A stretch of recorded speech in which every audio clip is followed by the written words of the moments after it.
সকলোৰে খবৰ কেনেকুৱা কিমান ভাল মোৰ লাগা নাই ইফালে বহুত ভাল বুলি এইফালে কিমান ভাল এইফালে কিমান ভাল তেতিয়াহলে মোৰ লগত সকলোৱে থিয় হৈ একেলগে কব ভাৰত মাতা কি ভাৰত মাতা কি নৰেন্দ্ৰ মোদী নৰেন্দ্ৰ মোদী নৰেন্দ্ৰ মোদী বহুত বহুত ধন্যবাদ আজি আমাৰ সভাত উপস্থিত ভাৰতৰ সন্মানীয় প্ৰধানমন্ত্ৰী নৰেন্দ্ৰ মোদী ডাঙৰীয়া আমাৰ মাজত উপস্থিত অসম ৰাজ্যিক বিজেপিৰ সভাপতি দিলীপ শইকীয়া ডাঙৰীয়া কেন্দ্ৰীয় মন্ত্ৰী সৰ্বানন্দ সোণোৱাল ডাঙৰীয়া অতুল বৰা ডাঙৰীয়া হাগ্ৰামা মহিলাৰী ডাঙৰীয়া উৰ্খাও গৌৰা ব্ৰহ্ম ডাঙৰীয়া বৈজয়ঞ্জয় পাণ্ডা ডাঙৰীয়া হৰিশ দ্বিবেদী ডাঙৰীয়া মঞ্চত উপস্থিত মোৰ সন্মানীয় সতীৰ্থসকল আজি অসমৰ 31,486টা বুথৰ পৰা অহা মোৰ সন্মানীয় বুথ সভাপতিসকল কাৰ্যকৰ্তাসকল আৰু সতীৰ্থ বন্ধু বান্ধৱীসকল আজি আমি ইয়াতে কি পাতিছো বুথ বিজয় সংকল্প সমাৰোহ আজি ইয়াত আমাৰ বুথৰ সভাপতিসকল আছে কোনে কোনে 2026ৰ বিধানসভাৰ নিৰ্বাচনত কাৰ কাৰ বুথ জিকিব আপোনালোকে হাত উঠাই দেখাই দিয়ক পাক্কা জিকিব পুৰা জিকিব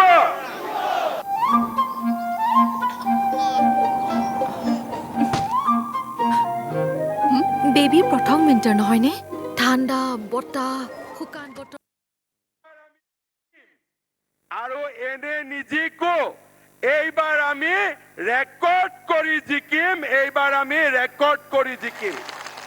কাৰণ প্ৰধানমন্ত্ৰী ডাঙৰীয়াই আমাক যি বিচাৰিছো প্ৰধানমন্ত্ৰী ডাঙৰীয়াই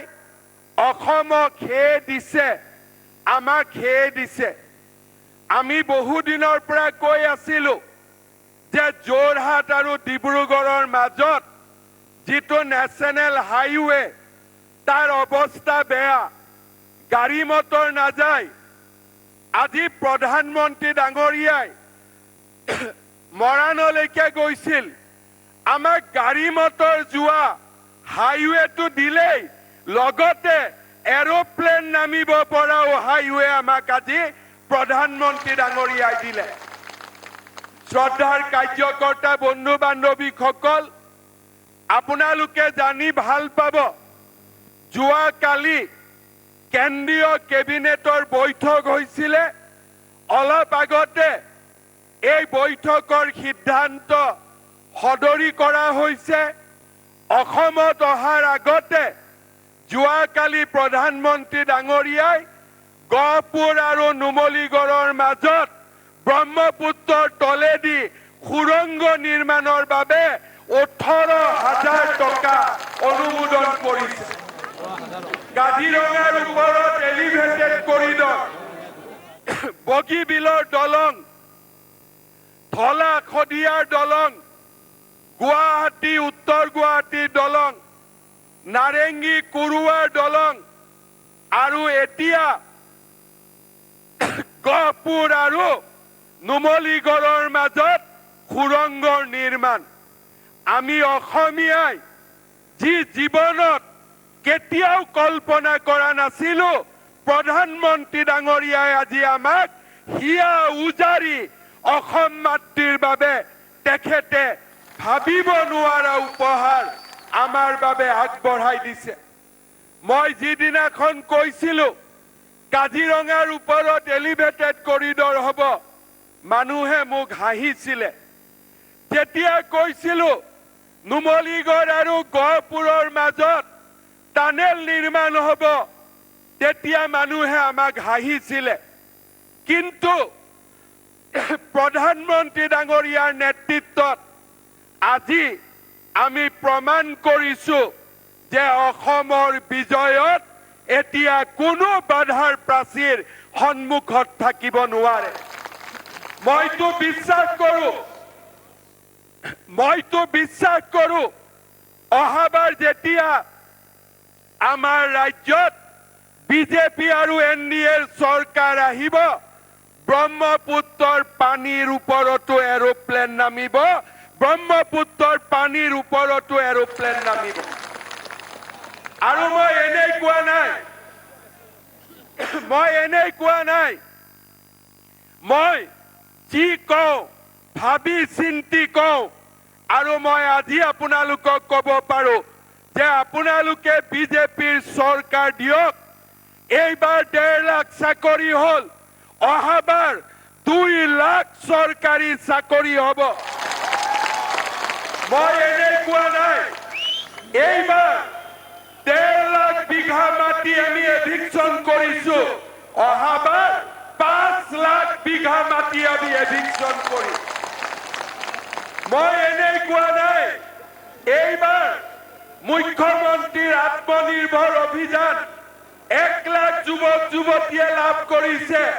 অহাবাৰ 10 লাখ যুৱক যুৱতীয়ে লাভ কৰিব। শ্ৰদ্ধা ৰাইজ, আমি অসম মাতৃক বিকাশৰ এক নতুন দিগন্তলৈ লৈ যাম। কাৰণ অসম আমাৰ মাতৃভূমি, ভাৰত আমাৰ জন্মভূমি। আমাৰ ল'ৰা ছোৱালীয়ে অসমত ডাঙৰ হ'ব লাগিব। আমাৰ ল'ৰা ছোৱালীয়ে ব্ৰিটিছৰ পাছপৰ্ট ল'ব পৰা আমাৰ ল'ৰা ছোৱালীৰ শক্তি নাই। সেইকাৰণে আমি অসমৰ স্কুল বনাব লাগিব, অসমত কলেজ বনাব লাগিব, অসমত মেডিকেল কলেজ বনাব লাগিব, অসমত আমি ব্ৰহ্মপুত্ৰৰ ওপৰত দলং বনাব লাগিব, অসমৰ ল'ৰা ছোৱালীক আমি চাকৰি দিব লাগিব,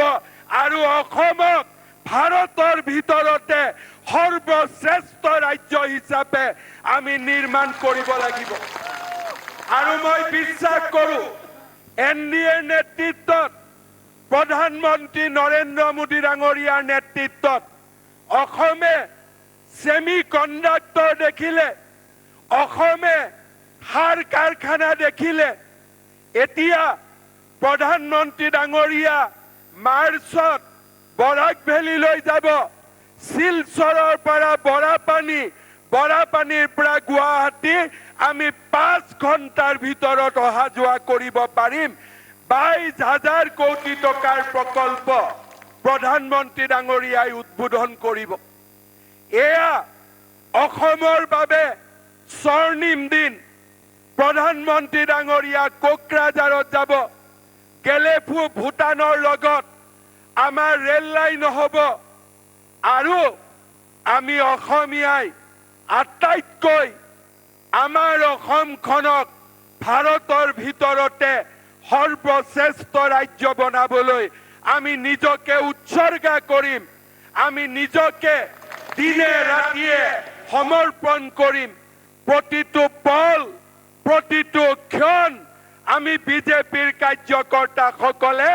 অসম মাতৃৰ বাবে আমি উৎসৰ্গা কৰিম। আমি অসম মাতৃক জগত সভালৈ লৈ যাম। আমি অসম মাতৃক ভাৰতৰ ভিতৰতে এখন সৰ্বশ্ৰেষ্ঠ ৰাজ্যলৈ আমি ৰূপান্তৰ কৰিম। আৰু মই বিশ্বাস কৰো যোৱা 10টা বছৰৰ প্ৰগতি, যোৱা 10টা বছৰৰ বিকাশ আৰু যোৱা 10টা বছৰৰ বিৰামহীন প্ৰগতিয়ে আজি অসমক এক নতুন যুগলৈ লৈ গ'ল। এতিয়া অসমে কাৰো ওচৰত শিৰ নত কৰিব নালাগে। এতিয়া অসমে দৰমহা দিবলৈ কাকো টকা বিচাৰিব নালাগে। অসমে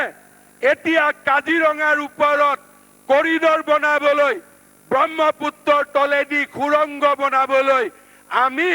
প্ৰধানমন্ত্ৰী নৰেন্দ্ৰ মোদী ডাঙৰীয়াৰ দৰে প্ৰধানমন্ত্ৰীয়ে আমাৰ যিমান কাম বাকী আছে আমাক সকলো কাম কৰি দিব কাৰণ মোদী ডাঙৰীয়াই বিশ্বাস কৰে এ ফৰ ডাঙৰ কৰি কব এ ফৰ আৰু ডাঙৰ কৰি কব এ ফৰ সদায় যেতিয়া অসমৰ নাম আহিব গৌৰৱেৰে সৈতে কব যেতিয়া ভাৰতৰ কথা আহিব গৌৰৱেৰে সৈতে কব কাৰণ আমি বিজেপিৰ প্ৰতিজন কাৰ্যকৰ্তা আমি গৌৰৱী অসমীয়া আমি গৌৰৱী ভাৰতীয় আৰু আমি সকলোৱে মিলি এইখন অসমক আমি সুৰক্ষিত কৰিম যিসকলে অসমৰ প্ৰতি ৰঙা চকুৰে চাই আজি তেওঁলোকক মই সকিয়নি দিম বিজেপিৰ চৰকাৰ আৰু আহি আছে আপোনালোকৰ ৰঙা চকু আমি উন্নয়নেৰে কাঢ়ি ল'ম সুৰক্ষাৰ মন্ত্ৰৰে কাঢ়ি ল'ম এই অসম আৰু কেতিয়াও থমকি নৰয় শ্ৰদ্ধাৰ বুথ সভাপতিসকল আমাৰ কাৰ্যকৰ্তাসকল এই নিৰ্বাচন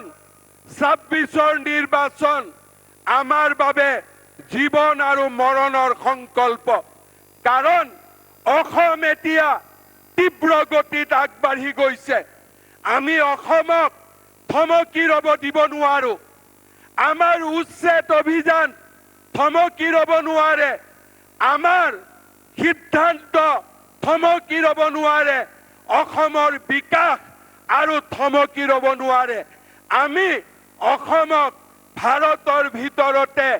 এখন শ্ৰেষ্ঠ ৰাজ্যলৈ ৰূপান্তৰ কৰিবই লাগিব শ্ৰদ্ধা ৰাইজ আমাৰ এই ৫টা বছৰত যোৱা 10টা বছৰত আমি এটা বুনিয়াদ নিৰ্মাণ কৰিলো এতিয়া সময় অসমক আগুৱাই লৈ যোৱাৰ এতিয়া সময় অসমক এক নতুন দিগন্তলৈ লৈ যোৱাৰ সময় আৰু মই বিশ্বাস কৰো আমি সকলোৱে লগ হৈ এনেকুৱা এখন অসম আমি নিৰ্মাণ কৰিব পাৰিম যিখন অসমত আমাৰ ল'ৰা ছোৱালীয়ে শান্তিৰে থাকিব পাৰিব সুৰক্ষাৰে থাকিব পাৰিব কোনেও আমাৰ অসমৰ পাছপোৰ্ট বাদ দি ব্ৰিটেইনৰ পাছপোৰ্ট ল'বলগীয়া অসমত আৰু দ্বিতীয়বাৰ কেতিয়াও পৰিৱেশ আহিব নোৱাৰে তেনেকুৱা এখন আমি বিকশিত সুৰক্ষিত অসম আমি নিৰ্মাণ কৰিব লাগিব শ্ৰদ্ধা ৰাইজ আপোনালোকক মই আহ্বান জনাম প্ৰধানমন্ত্ৰী নৰেন্দ্ৰ মোদী ডাঙৰীয়াৰ উপস্থিতিত আজি আমি সংকল্প ল'ম এপ্ৰিলত আমাৰ নিৰ্বাচন হ'ব এই নিৰ্বাচনত আমি সকলোৱে দিনে ৰাতিয়ে আমি কষ্ট কৰিম ৩১,০০০ বুথ ৩ লাখ আমাৰ পেজৰ কাৰ্যকৰ্তা আৰু শক্তি কেন্দ্ৰ মণ্ডল বুথ জিলা গোটেই বিজেপিৰ পৰিয়ালে NDAৰ লগত একেলগে আমি সকলোৱে কাম কৰিম আৰু নৰেন্দ্ৰ মোদী ডাঙৰীয়াক আমি তৃতীয়বাৰৰ বাবে অসমত এখন বিজেপি চৰকাৰ আমি উপহাৰ দিম পাৰিম নে নোৱাৰিম পাক্কা কওক পাৰিম নে নোৱাৰিম সকলোৱে আমাৰ বুথ জিকিম নে নিজেকে আগতকৈ বেছি ভোট পাম নে নাপাম আমি দিনে ৰাতিয়ে কাম কৰিম নে নকৰিম সকলোৱে কাৰ আগত সংকল্প লৈছো মোদী ডাঙৰীয়াৰ আগত আমি সংকল্প লৈছো मैं मोदी जी का सामने असम के सारे बीजेपी कार्यकर्ता ओर से